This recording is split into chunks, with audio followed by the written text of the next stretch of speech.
Hi, and welcome, family, to our Thinking Thanks Tuesday.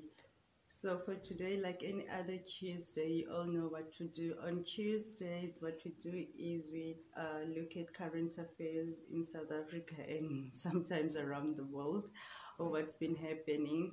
So, for today, like any other Tuesday, we're going to check what's been happening. We know in South Africa at the moment, it's all about the returning of the looted stuff, and also former President Jacob Zuma was at his late brother's funeral, and um, there's not much happening besides the returning of the looting stuff. And we are on level 3 now with lockdown, no more on level 4. So the children, primary school children, are back to school. So yeah, family, that's what has been happening in the news. So we'll just, and EFF was celebrating 8 years anniversary, I think yesterday. So also happy birthday to the fighters. And what else? And also there's some more information of who didn't do their work during the looting, why the government or the intelligence or the police didn't react in time. Why did they wait until it was too late to react? So there's also that news as well. So we have a nice bag of mixed information when it comes to news today. And also it's Olympics. We know that I think the last time I checked during the day, South Africa already had 2 medals. I think it's silver. I'm not sure, but yeah, I know that in the Olympics we already got 2 medals. So for today, let's see what we can find out. There's also the Phoenix saga, which is part of the looting which was happening. There's court cases, appearances, bail applications. So now this whole uh, with this whole looting now and the recovering taking place, it's so sad now, because even the way the government is doing the recovery of the looted items, it's just pure heartbreaking. Because at the end of the day, if you go and fetch the looted food from the people, what are you going to do with it? Yes, I am all aware now here when it comes to appliances, building material, car parts, and so on. Those ones were pure theft or pure stealing. But then my concern now is with the food, because I've seen food like your eggs, I've seen food like which are really going to be wastage at the end of the day, been taken away from the people. And you know, the sad part is the same police which are coming with the soldiers to come fetch the food are the ones which were standing and watching and helpless when the people were littering those stuff out of the malls. So now all I'm saying with the food, I think people were supposed to get fines. People were supposed to be the one which get community work so that they can clean up the malls and so on, but still keep the food. Because with the food, there's actually nothing really what they're gonna do with the food. Because now it raises a question whereby when they get to wherever they dispose the food, what do they do? Aren't they maybe choosing for themselves what they want to take and keep for themselves, or are they really destroying the stuff? So I'm really heartbroken when it comes to the food, and I see how the people are reacting, how the food was recovered back. Because it's not like the food is gonna go back to the stores or so on. That one was just pure spiteness from the government when it comes to the recovery of the stuff. I think the government could have done a bit better. Anyway, without wasting any time, let us get into the news. Okay, the first news which we're trying to get is so after Vavidians Holmes claim they have a peace deal for City Cape. We're also still dealing with the Western Cape Town taxi war. Remember, that's what we touched on last week as well. So there's been talks about how to resolve the matter. I know for a fact that there's no taxis in Belleville and to Paarl, because the city of Cape Town or the Western Cape government had to take a decision of closing the route because the route was the one which was dangerous, and the taxi drivers can't really agree on how to work together, and by doing that they are putting the passengers' lives in danger when they're fighting. So one of the things I've heard, the Belleville Paarl route, when it comes to the taxis news in Cape Town, it's closed for now until maybe further negotiations. So in front of me, I've got the eyewitness news, which says Saftu's Vavi UDM's Holomisa claim they have a peace deal for city taxi violence. This is written by Kaylin Palm 4 hours ago. And you all know when we're going to read the news, we press the like for support, saying that we're using the material. And then next it says, it's from Cape Town.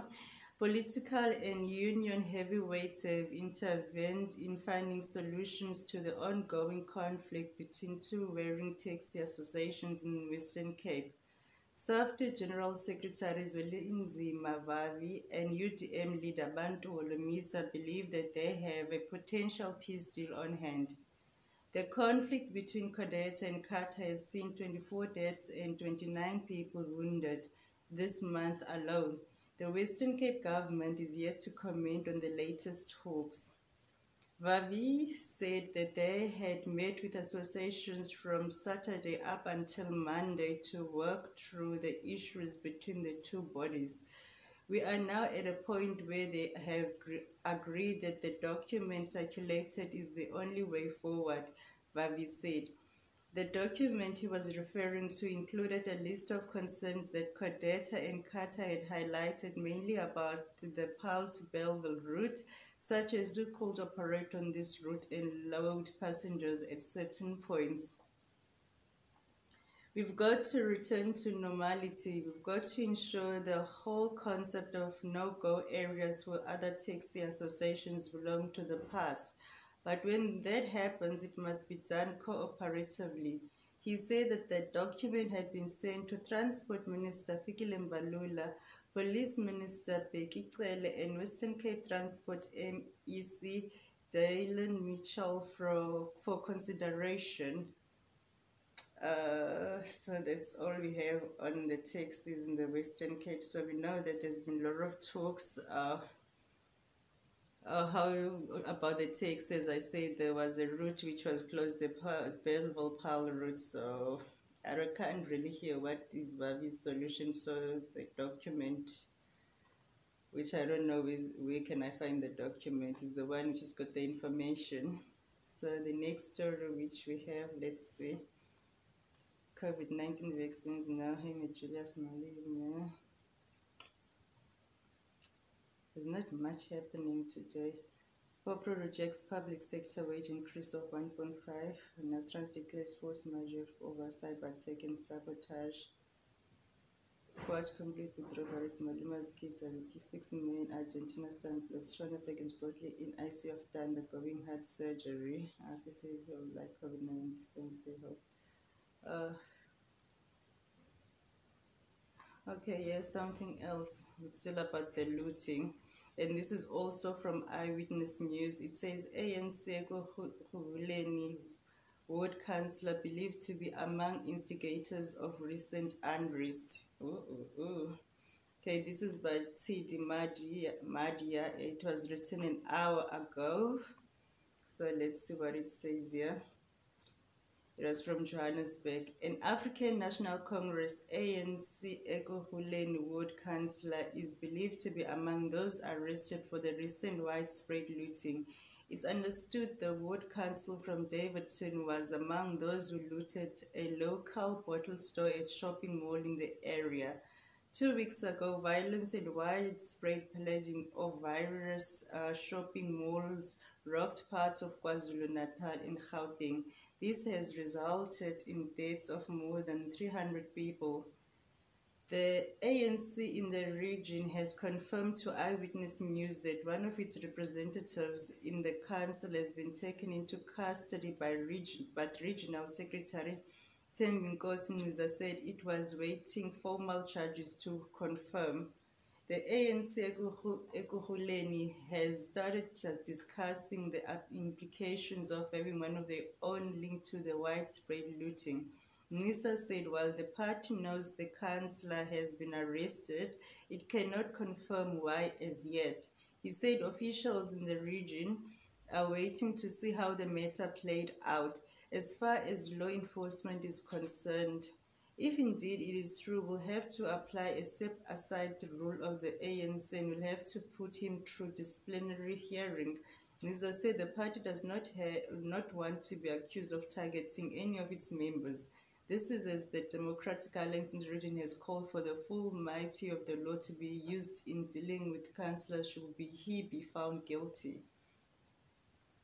And that's what's happening. You see, it's now all about the cleaning up of the looting, who was involved, who was not involved. And then let's go back to, I'm trying to get the person's name. There was also another person which was well known, a DJ or something, which was also involved in the looting saga. Let's go to top stories and see what we have.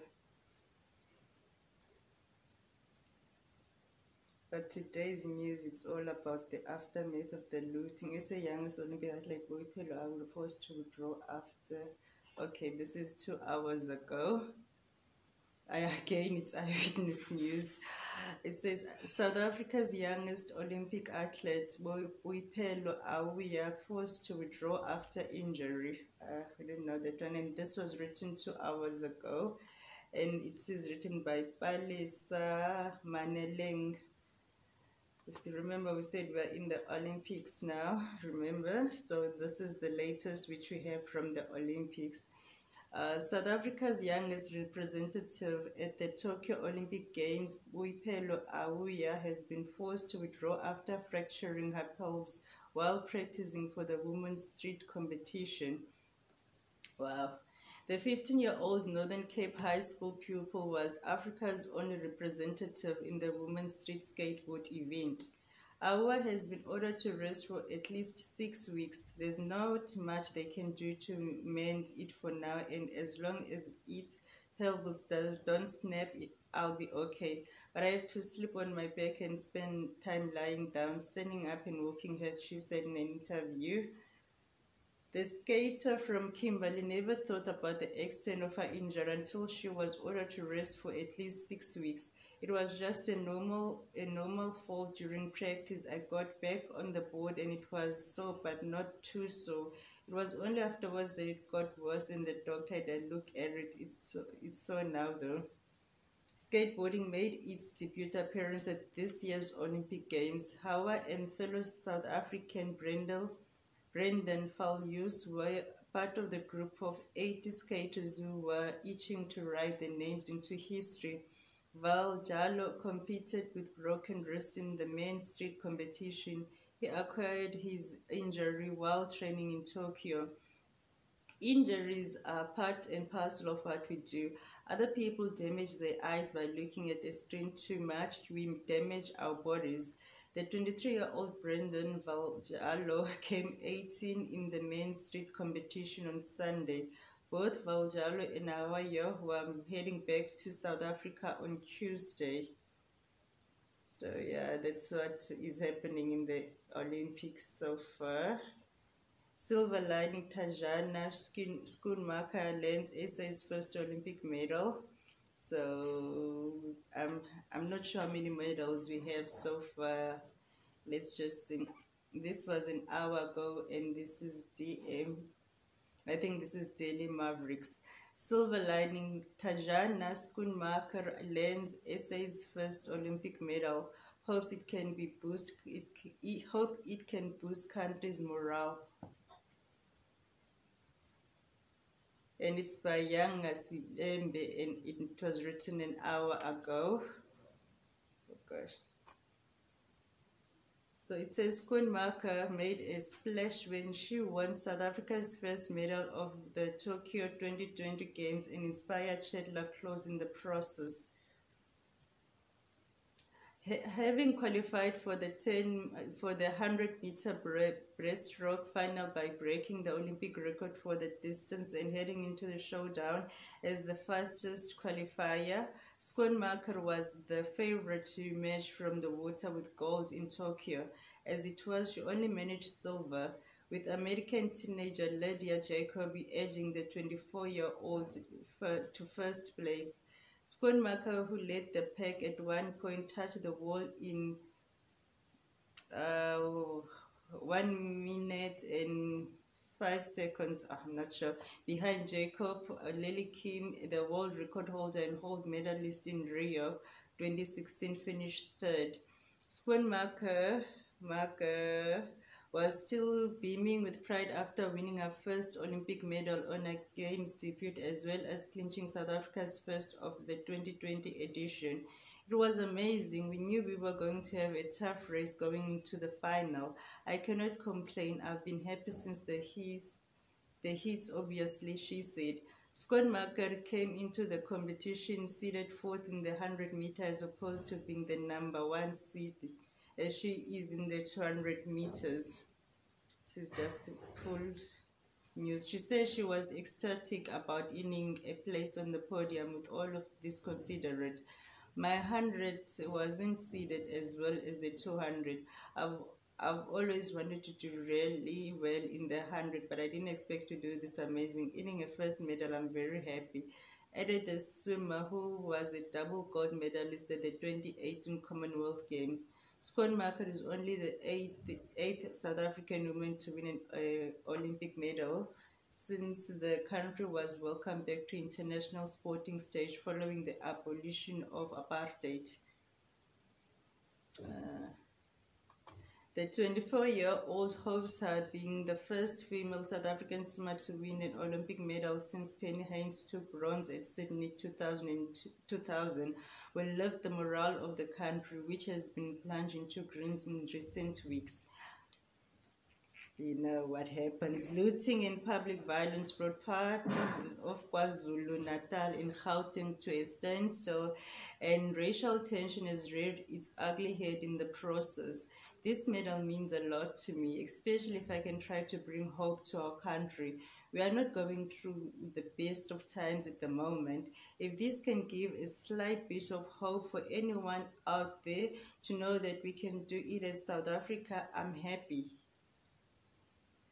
said Schoenmaker. Schoenmaker's attention is now on the 200-meter breaststroke heat scheduled for Wednesday at 12:49 p.m. South African time. Chad into final. Chad Laclos booked his place in the 200-meter butterfly final soon after Schoenmaker's race.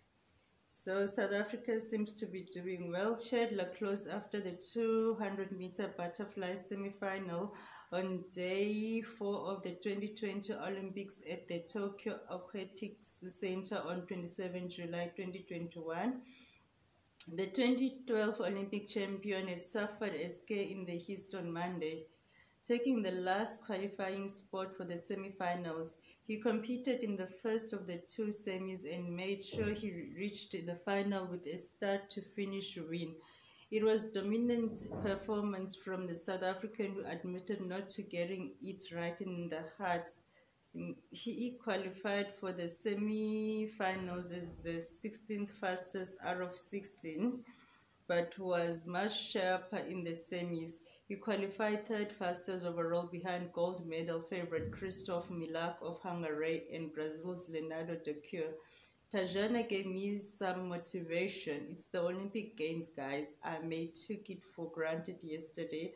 I came in a little bit sloppy and nearly paid for it. I was lucky. Today I made sure I was in the final, and now we will see tomorrow what happens, said Laclos after sealing his qualification. The 200-meter butterfly final will take place at 3:49 a.m. South African time. 3:49 a.m. We'll see. So that's what's happening in the pools at the Olympics. The South African team seems to be swimming very well.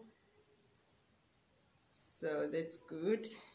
And what else do we have to do? Oh, I want to find out something about Pegasus, Kaiser Chiefs. This is the youngest Olympic, six of the biggest Olympic surprise. Kaiser Chiefs is a major club.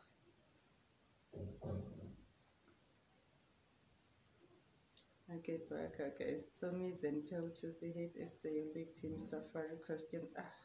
Can't give those people time in my space.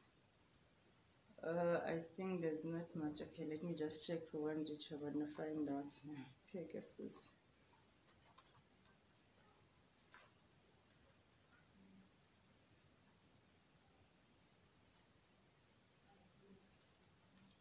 I hope I'm gonna get it because I'm not sure which news one.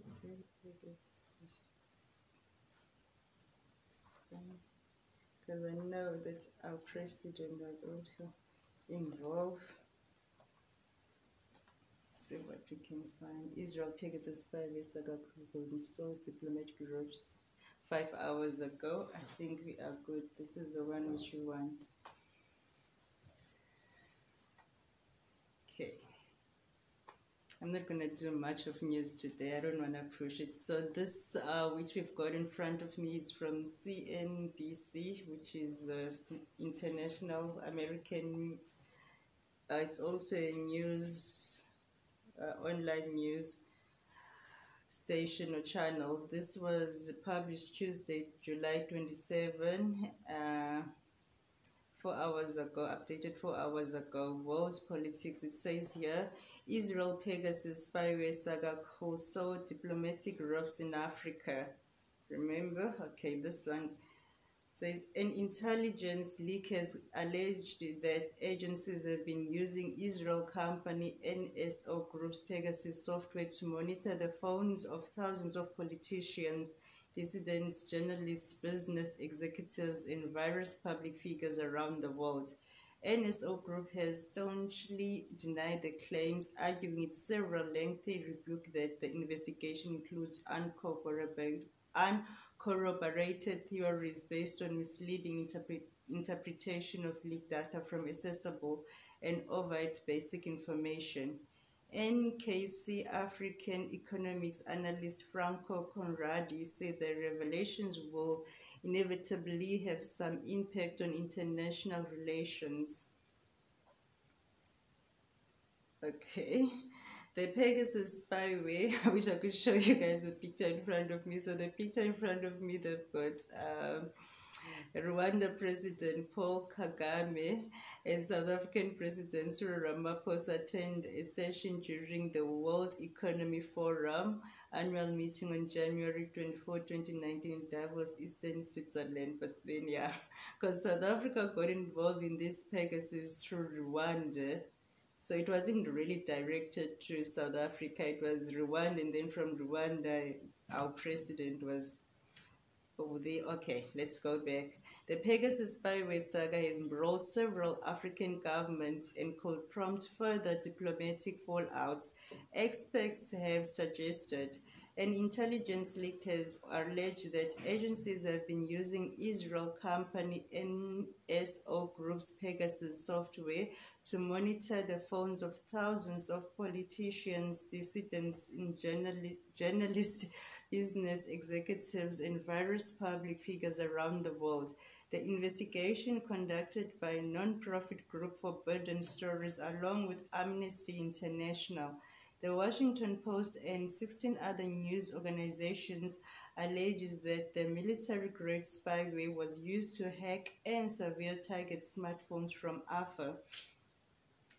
Not only does it expose the risk and harm to those individuals unlawfully targeted, but also the extremely destabilizing consequences on global human rights and the security of the digital environment at large.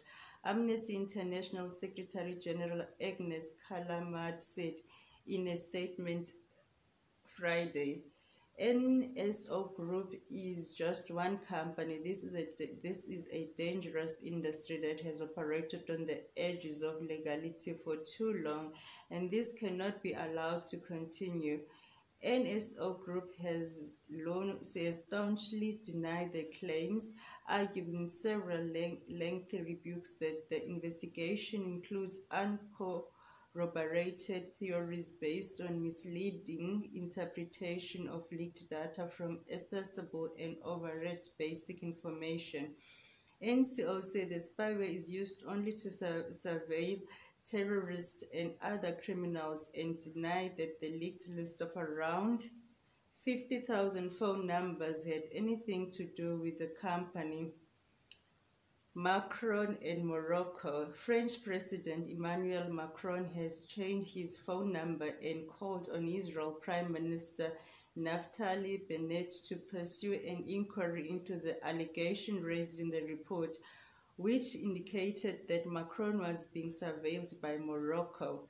Reports claim that Morocco was the most enthusiastic user of the Pegasus software, with more than 10,000 of the 50,000 numbers contained in the leak deemed of interest to the country's secret services.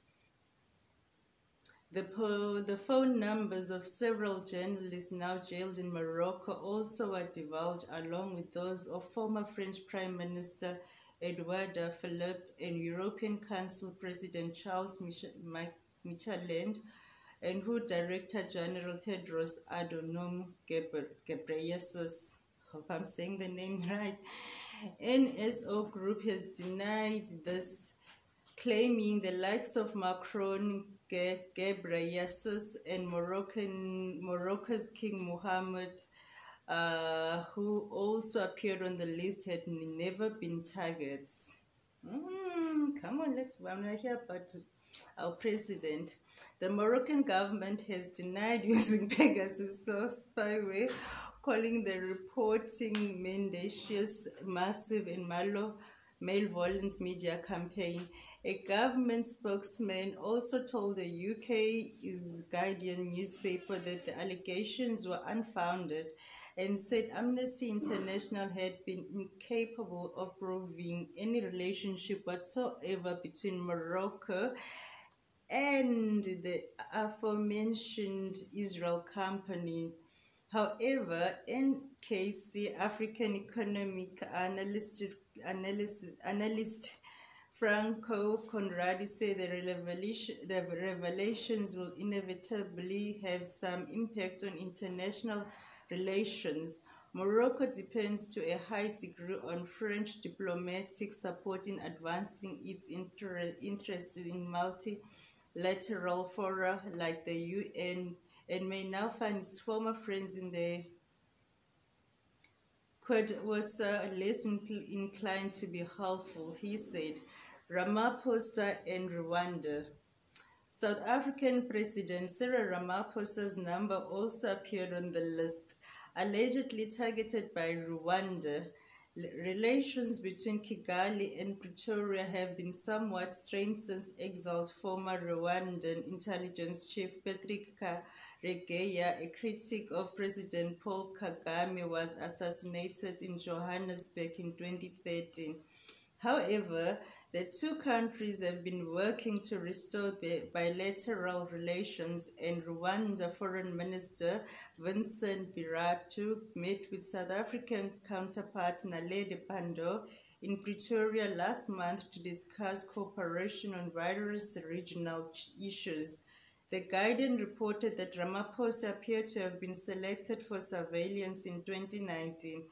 Conradi suggests Rwanda may have been seeking more leverage in pursuit of other regime defectors. Karine Kaniba, daughter of Paul Rusesabagina, the hotel manager who famously sheltered refugees during the Rwanda genocide in 1994, was also allegedly on Rwanda's list. Since leaving Rwanda in 1996, Rusesabagina has become a prominent critic of Kagame's Rwandan Patriotic Front government. He was arrested in August on 9 terrorism charges in relation to his affiliation with the armed wing of an opposition party which claimed responsibility for fatal terror attacks in Rwanda in 2018. Almost finished. So, The tensions between South Africa and Rwanda of late heightened by the way clearly preferred a Rwandan intervention in Cabo Delgado to a South African-led regional one will remain in place, Conrad said. Rwanda troops are deployed to assist local security forces in fending off a jihadist insurgency in Mozambique that has threatened the country's key natural gas hubs. And overall, the revelations led to the depressing conclusions that life for journalists and dissidents worldwide, but especially in authoritarian places like Morocco and Rwanda, will only keep getting more difficult, Conrad concluded. Rwanda has also categorically denied that it uses the Pegasus system and claimed in a response to The Guardian that it does not possess the technical capacity to carry out espionage on such a scale. It accused the reports of being part of an ongoing campaign to cause tensions between Rwanda and other countries and to sow disinformation about the country. So that's what is happening with the Pegasus spyware. So South Africa was targeted by Rwanda, and apparently there is a history of South Africa and Rwanda not being on the grounds, because I didn't know this one, that in 2013 Rwanda's intelligence chief Patrick Karegeya, a critical president, was assassinated in Johannesburg in 2013. So I already know that one. So now we know why we got involved in the spying. So that's what we have when it comes to the Pegasus spyware in Africa. So this news was from CNBC, and which was very informative, I must say. And I think CNBC is a news channel in America, if I'm correct. But this was published Tuesday by Elliot. So it was Elliot Smith, and it's at Elliot Smith CNBC. So that was very well done. My family, without wasting any time today, I don't think we're gonna do everything. We've done bits of what's going on in the looting for today.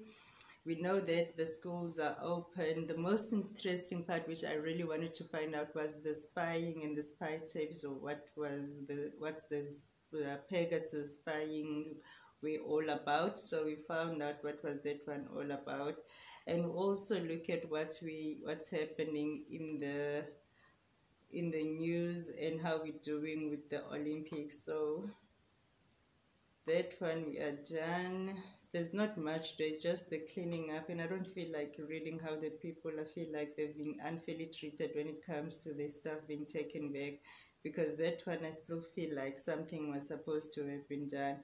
And then when it comes to the tax war in Cape Town, we know that Olomisa and Vavi thinks that they might have a winning formula to try to bring peace into the taxi drivers, but then we'll only know what's that once the Minister of Transport and Police and Western Cape MEC for Transport get together. And yeah, that's it, family, for today. I don't think we have more news to go.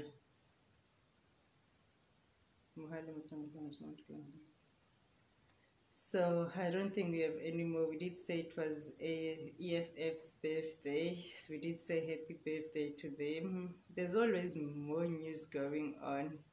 But for today, let's just, ANC may have to reveal details of violence spent on Cuban workers. Violence to get accused tonight, it's his voice in recording. So everybody now, when it comes to being involved in the looting and in instigating the looting, nobody wants to agree. More owners of confirmed if so far at Durban police station is a famous blue couch. There was also the blue couches, which were famous during the looting. So here it's supposed to be store owners to confirm if so far Durban police station is SA's famous blue couch. So the couch was so famous that we all couldn't believe, how did the Bahlalis get it right to take this couch from the store until to where they were staying doesn't. Okay, I think that's all we have for today. The Zuma's daughter does congratulate the FF and Malimon Party's 18th linguistic and visual talk Karo. They say to face fourth COVID wave in December. I don't know why we'll be facing fourth wave. Mkuni welcomed collective agreement in public service wage. That's all for today, people. There's not much. The ones of fake COVID. Oh, the 350 grant is back again until next year. The COVID 350 relief grant, it's back until next year, March. So there's people got more to work for now. Anyway, family, thank you very much for coming by, listening to me rambling about the news, and hopefully you'll have a wonderful evening until we meet again next week. So for today, we're not gonna do much. It's just sometimes the news are too depressing, so we know that people are trying to, or the police are trying to get back the looted stuff and so on. So there's not much to talk about today. It's just I wish the police, or I wish that the different ministers which are involved in recovering the looted stuff could have sat down and planned something more decent, more respectful on how to recover this stuff, because I still honestly believe that when it comes to the food, they were supposed to let the people stay with the food, keep the food, and then punish them. But their people must go and clean the malls, paint the malls, sweep the street as community work for the food which they looted. Not them come and fetch the food, because it's just heartbreaking to hear people saying, I'm hungry, and there's people taking food away, and eventually they're going to destroy the food. Come on, people, let's have a heart, because at the end of the day, as I said, it was the people, it was the police which was standing there aside and watching the people looting and taking the stuff out of the malls and not stopping them. So now that the police are moving with soldiers, they want to go and take out everything. So the government or the departments which were involved in that whole raiding and looting, they could have done a better job. But anyway, we are not there. We are still angry at the looters as well. Why did they loot in the first place? So people, thank you very much. Hopefully we'll meet again next week, and thank you for all the love and support, and I really appreciate for you family to be part of this growing channel, and thank you very much. Till we meet again next week. Bye.